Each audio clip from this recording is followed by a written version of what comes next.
Ladies and gentlemen, children of the interwebs out there, Sebastian Envy, the strong style nerd, strong style cinephile, Batwoman episode 14. Let us geek up at that for a scant few minutes. Now, the episode opens on a dark origin of our villain of the week, a young woman named Duella, seen putting on makeup, and you could tell there's just something off with her. She's not doing it because she wants to, she's doing it because she has to fit some sort of image for her mother and for other people.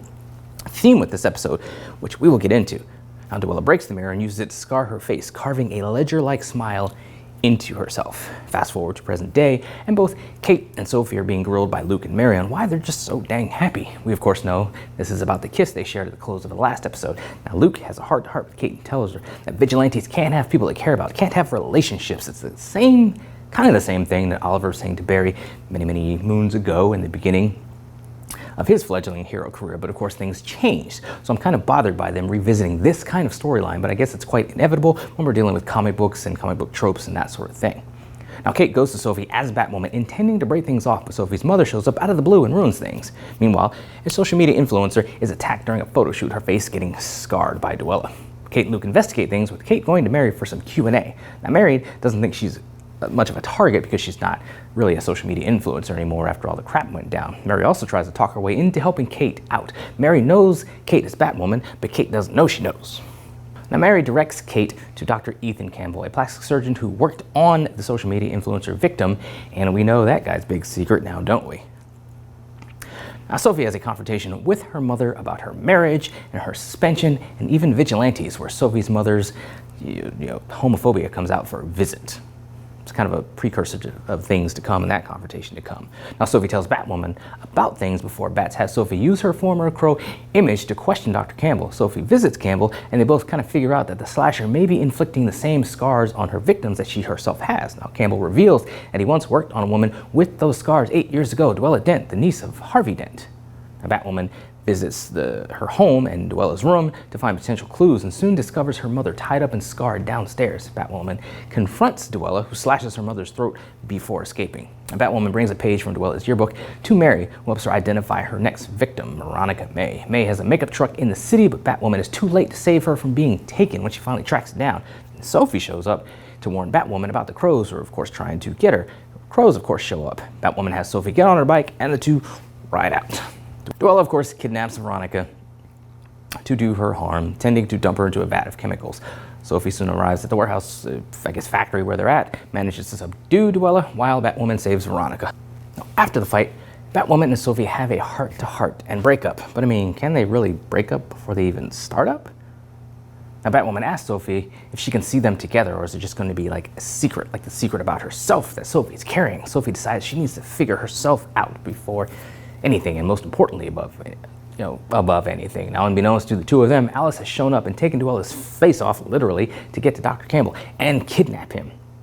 The next day, Sophie comes out to her mother in a heartbreaking scene as her mother is disappointed in her and just dips out. Now Mary meets up with Kate, who's dealing with the breakup, and basically tells her that she knows her secret, but she's trusting Kate to tell her when Kate is ready. And of course, all this was on top of something happening with the Crows, where Jacob discovers that the man who was put in prison for shooting Lucius Fox many years ago might actually be innocent, put there by a corrupt Crow. The fact that his father was killed and his killer is in prison is a really kind of a important event for Luke. So I'm sensing we're going to get a Luke focused episode here shortly as they deal with the fact that the dude that supposedly did it didn't really do it. So that's going to put, I guess, Luke at odds with the Crows, put him at odds with Kate potentially, I'm assuming, because he's going to be all super mad at Jacob and the Crows, and then that's Kate's dad. So I just really sense that this working relationship that Kate and Luke have is going to hit the skids, or at least hit our first real bit of turmoil, of rockiness, outside of just the early on when Kate was just kind of being a douchebag to Luke. But as I said, this episode was dealing with a lot. It was a Sophie-focused episode and dealing with masks, and the mask that Sophie is wearing to others to kind of hide who she is. And it's kind of a contrast. Her character is a contrast to Kate, who's open and loud and proud, and she's not. She's hiding in the shadows. She's still in the closet. But she comes out. This, I guess, is going to signal a turn for her, where she's going to be kind of more like Kate, more proud of her, of who she is, and not letting others kind of others' wants, desires, outlook, opinions of her define her. She's just saying, screw all that. I'm me. I'm going to be me. You're either going to like it or you're going to kick rocks. That's where I think they're going with the storyline with Sophie, which is cool. It's a nice progression from where she started.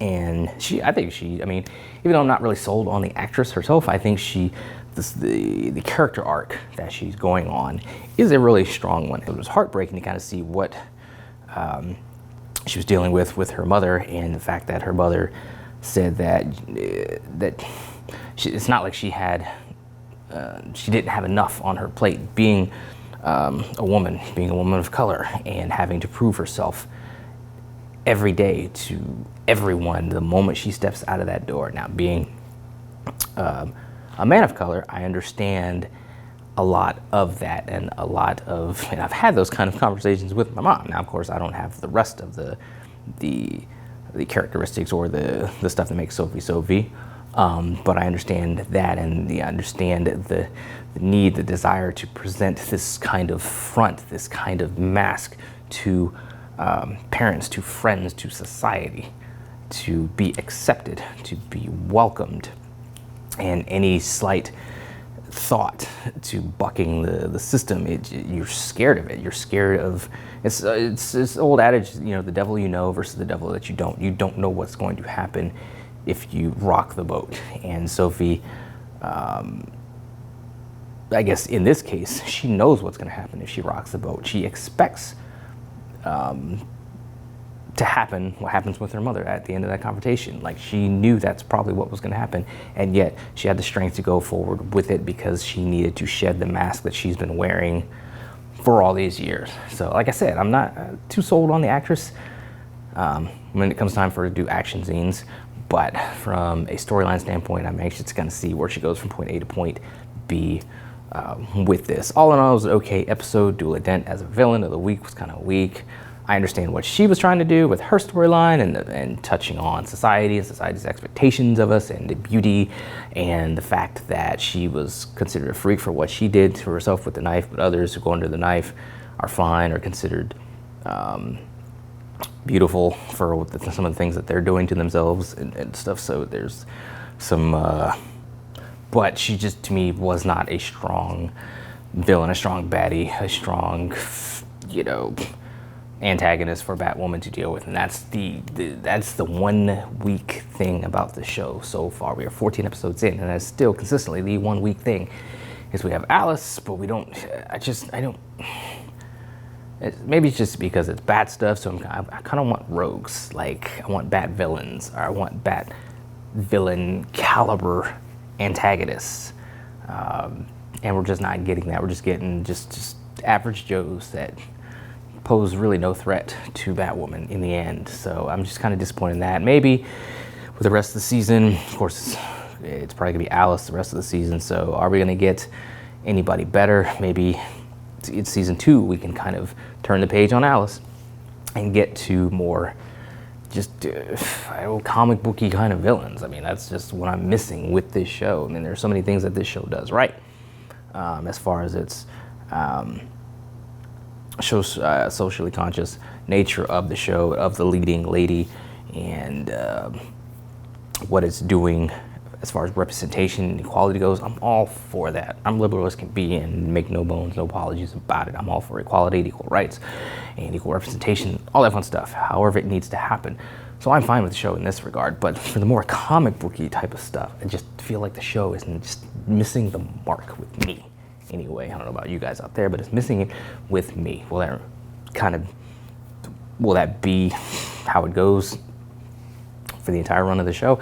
I don't know. Like I said, maybe things will change in season 2 as they get their footing. Again, with Arrow early on, Arrow was kind of rocky. Then they found their footing, they found their voice, and we had Arrow season 2. And we had some hit or miss seasons, going after that, but there's a lot more hit than miss. So I'm hoping that this Batwoman has the ability to find its footing, find its voice, and just be better going forth with the comic book stuff that ties into the socially conscious nature of the show, that ties into some of the stronger plots. Like I said, the evolution of Sophie from point A to point B, kind of where she's going. That's strong, that's good. Can we marry that with some of the more just comic booky fun stuff that keeps you watching a superhero show? Can we do that? I don't know if we're gonna do that, but remains to be seen. We'll see. Anyway, those are my thoughts on it. Scattered as can be. I'm probably gonna do a lot of chopping and editing to this one. But what do you guys out there think? Let me know in the comments below. Follow me on social media. That's there. And yeah, till next time, in the next video, let us geek.